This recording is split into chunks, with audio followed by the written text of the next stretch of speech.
नमस्कार दोस्तों, मैं डॉक्टर राजेश ओझा। आप देख रहे हैं खबरनामा हरियाणा। दोस्तों, अक्सर हम ये बात सुना करते हैं कि जल है तो कल है, और तीसरा विश्व युद्ध है वो जल को लेकर लड़ा जाएगा। ऐसे में धर्मनगरी कुरुक्षेत्र सहित पूरे हरियाणा में जो पिछली 10 जुलाई से लगातार बारिश होती रही और बारिश के बाद कई शहरों में बाढ़ जैसे हालात बने, तो उन बाढ़ जैसे हालातों में सरस्वती नदी जो है वरदान साबित हुई है। कुछ लोगों में बड़ी असमंजस की स्थिति रही कि सरस्वती कहीं आफत बनकर बरसी तो कहीं वरदान।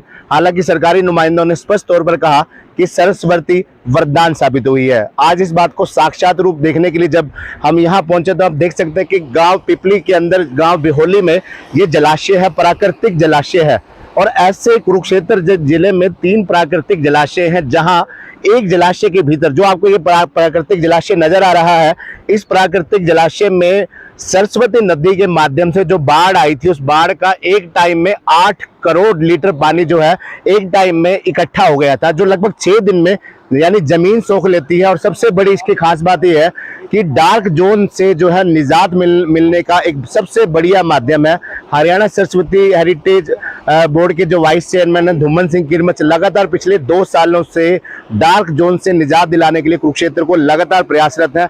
आज भी हम कई मीडिया बंधु जो है यहाँ कुरुक्षेत्र के पिपली में जो बिहोली में जो प्राकृतिक जलाशय है, यहाँ पर इसका अवलोकन करने आए हैं। धुम्मन सिंह किरमच हमारे साथ यहाँ पूरी तरह से मौजूद रहे, पूरी इन्होंने जानकारी दी। हम आपको वो जानकारी भी दिखाएंगे किस प्रकार से उन्होंने स्पष्ट शब्दों में जानकारी दी कि प्राकृतिक जलाशय कितने कारगर साबित हुए हैं। तो धुम्मन सिंह जी कहीं ना कहीं इस बात के लिए बधाई के पात्र हैं, क्योंकि पिछले 2 सालों से लगातार धुम्मन सिंह जी लगे हुए हैं। तो धुम्मन सिंह जी, सबसे बड़ी बात मैं कहूँगा कि 2 साल से आप लगातार लगे हुए हैं। कहीं ऐसा नहीं लगता कि हरियाणा सरकार को 9 साल से ज्यादा का समय हो चुका, चुनाव मिशन 2024 भी चल रहा है, अगर ये प्रयास जिस प्रकार से आपकी नियुक्ति के बाद लगातार आपने इतनी उपलब्ध महत्वपूर्ण जानकारी दी, आपने टिप्स पे गांव के नाम याद है, कहाँ फायदा हुआ, कहाँ नुकसान हुआ, तो अगर ये प्रयास पहले से किए जाते तो आज एक रूप दूसरा ही होता।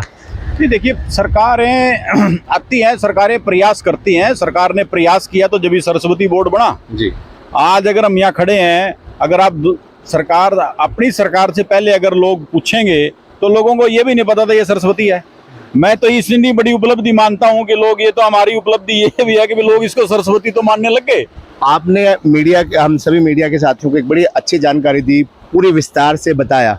कहीं ना कहीं आपको भी साधुवाद है कि आपने बहुत अच्छी जो है इसकी सबसे पहले खुद जानकारी ली, ऐसे सशक्त अधिकारियों को अपने साथ जोड़ा, जो एक पूरी टीम जो है काम कर रही है। कहीं आपको लगता है कि जो आज कुरुक्षेत्र जिले में 3 प्राकृतिक जलाशय बनाए गए हैं, जिन्होंने एक जलाशय में 8 करोड़ लीटर पानी बहुत मायने रखता है, और 6 दिनों में पूरा रिचार्ज भी हो जाता है, फिर से 8 करोड़ लीटर पानी फिर, यानी मुझे लगता है कि मारकंडा बांध का जो पानी यहाँ काफी सरस्वती के माध्यम से आया, बाढ़ अदरवाइज ये पानी मुझे लगता है शायद कुरुक्षेत्र में सेक्टर 13 तक चला जाता, चर्चा भी हुई थी, जैसे एक टाइम में आ भी गया था, सेक्टर 7 तक आ गया था। तो आपको कहीं लगता है कि फतेहाबाद जैसे क्षेत्रों में जहां ऐसी बाढ़ की स्थिति बनी, वहां भी ऐसे प्राकृतिक जलाशय होने चाहिए, क्योंकि सरस्वती का विस्तार दूर दराज तक है। बिल्कुल, मैंने अभी, क्योंकि अब की बार जो ये बाढ़ आई है ये आसानी से नहीं आती। मुझे लगता है कि 50 साल में, जैसे हमारे साइंटिफिक विंग बता रहे हैं कि 50 साल में इतनी बार 1978 में आई थी, उसके बाद अब की बार आई है।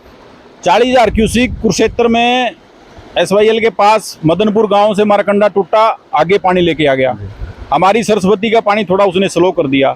40,000 क्यूसिक ये तंदवाड़ का जो एरिया मैं बता रहा हूं आपको, इधर से आ गया, यानी कि इतना पानी लेके सरस्वती क्रॉस होगी। उसका मैं आपको जो कारण बता रहा हूँ, ये जो हमने पौंड जो बनाए हैं, इसका उद्देश्य हमारा ये था कि जो बरसात का पानी एकदम से आता है, मान लो 3 दिन लगातार बारिश हुई, उस पानी को स्टोर करने के लिए हर नदी का एक बैकअप होना चाहिए। मैंने हमारा इस अभी पौंड अथॉरिटी के चेयरमैन कुरुक्षेत्र में घूमकर गए थे, ये पौंड हमारा देख के गए, उन्होंने साधुवाद दिया आपकी तरह।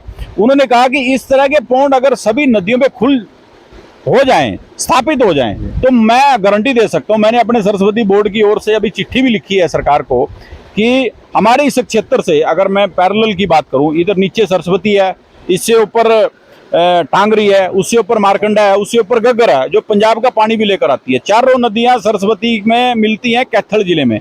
मैं इनको उससे पहले मिला के आपस में, चौतंग पीछे हमने मिला लिया है, हमने राक्षी इसमें मिला ली है। इन नदियों का हम मिलन करके 2-2, 3-3 बड़े बड़े रिजर्वायर 200 से 300 एकड़ में हर नदी के किनारे बनाने की हमारी योजना है, ताकि जो बरसात का पानी है वो एकदम से रुक जाए। बरसात का पानी एकदम से रुक गया, मान लीजिए पूरा बरसात 40,000 क्यूसिक पानी पीछे आ गया, हमने शहर से पहले उसको 2 दिन के लिए स्टे कर लिया, उस पानी से खेतों में पानी हो जाएगा, खेत रिचार्जिंग हो जाएगी, इन पौंड में जाएगा, उसकी रिचार्जिंग हो जाएगी, पब्लिक बच जाएगी। कितनी बड़ी योजना है। इस योजना को लेकर मैं, अगर मुझे माननीय मुख्यमंत्री जी ने ये जो काम दिया है, मैं अपने आप को धन्य समझता हूँ। माता सरस्वती की हम सेवा कर रहे हैं, बड़ी ईमानदारी से पूरी टीम इसमें लगी हुई है, 1% भी कोई कोताही नहीं है। दुम्मन जी, बात सच्ची है लेकिन कड़वी है कि जिस प्रकार गठबंधन सरकार विभिन्न विभागों के चेयरमैन नियुक्त कर रही है, रेवड़ियां बांट रही है पदों पर, आप जैसे योग्य व्यक्तियों की मुझे लगता है कि शायद हर विभाग में चेयरमैन के पद पर जरूरत है, ताकि जिन विभागों की नियुक्ति की जा रही है चेयरमैनों की, वो अपना काम पूरी ईमानदारी से करें, खासकर जिन विभागों के वो बने। क्योंकि पिछले 2 सालों में मुझे लगता है आपने इतना काम किया, क्योंकि आप पढ़े लिखे हैं, एडवोकेट रहे हैं, मुझे लगता है भाजपा के लिए शायद सबसे ज्यादा कहते हैं ना लक्की जो है जिलाध्यक्ष भी आप रहे हैं, क्योंकि आपके जिलाध्यक्ष के दौरान ही केंद्र में सरकार बनी थी और दूसरी बार फिर रिपीट हुई, और यही वजह कि शायद प्रदेश सरकार ने आपको ऐसे पद पर सुशोभित भी किया जहां आपको मुख्यमंत्री के साथ काम करने का मौका मिला, और मुझे लगता है कि आप उसमें सफल भी रहे हैं। तो ऐसे योजना हरियाणा में, पूरे हरियाणा में चलाई जाने की जरूरत है, और अन्य पदों पर भी मुझे लगता है ऐसे चेयरमैनों को नियुक्त किया जाना चाहिए जो वाकई उस पद की गरिमा को बनाए रखे और उस पद को तरक्की पर ले जाके चले। सहमत है आप इस बात से? देखिए, ऐसा है, किस व्यक्ति को सरकार कैसे पद देती है, जिम्मेवारी देती है, वो व्यक्ति का अपना विजन है। हर एक व्यक्ति अपनी विजन अनुसार, अपनी क्षमता अनुसार काम करता है। मुझे माता सरस्वती का आशीर्वाद मिला है, मुझे माता सरस्वती की सेवा करने का अवसर मिला है। माननीय मुख्यमंत्री जी हमारे चेयरमैन हैं, मैं उनके साथ डिप्टी चेयरमैन हूँ। हम बड़ी ईमानदारी से, हमारी निष्ठा इतनी सरस्वती से जुड़ी हुई है। मैं आज भी आपके सामने कह रहा हूँ, जो श्लोक हमारा ऋग्वेद में दर्ज है, अम्बी तमे नदी तमे देवी तमे सरस्वती, हे माताओं में श्रेष्ठ, देवियों में श्रेष्ठ, नदियों में श्रेष्ठ सरस्वती, ऐसी सरस्वती का अगर मुझे सेवा करने का अवसर मिला है तो मैं दिन रात अपनी जान लगाकर मैं सेवा करूंगा। मेरी निष्ठा सरस्वती से जुड़ी हुई है, हमारी सरकार से जुड़ी हुई है, जनता से जुड़ी हुई है, तो मैं अपनी तरफ से कसर नहीं छोड़ूंगा। बाकी जो लोग हैं, जिसका जिसका जो विजन है, वो अपने विजन अनुसार काम करते हैं। धन्यवाद। तो ये हमारे साथ थे दुम्मन सिंह किरमत जी। तो मुझे लगता है कि तमाम जो कुरुक्षेत्र में जनता रहती है, हरियाणा की जनता रहती है, उसे एक बात समझनी होगी कि सरस्वती हरियाणा की जनता के लिए, कुरुक्षेत्र की जनता के लिए वरदान साबित हुई है। दुम्मन सिंह किरमत जी ने जितनी जानकारी दी है, उसके अलावा और भी बहुत से प्रश्न इनसे किए हैं। आप उस जानकारी को भी देखिए कि किस प्रकार सरस्वती आफत नहीं राहत बनकर आई है और वरदान साबित हुई है। आप देख सकते हैं इस समय में सरस्वती नदी बिल्कुल सामने से बह रही है। ये सरस्वती नदी है और किस प्रकार आप देख सकते हैं गांव बिहोली पिपली के अंदर का ये नज़ारा है, और इसे बैंक कहा जाता है। बैंक, जी हाँ, बैंक।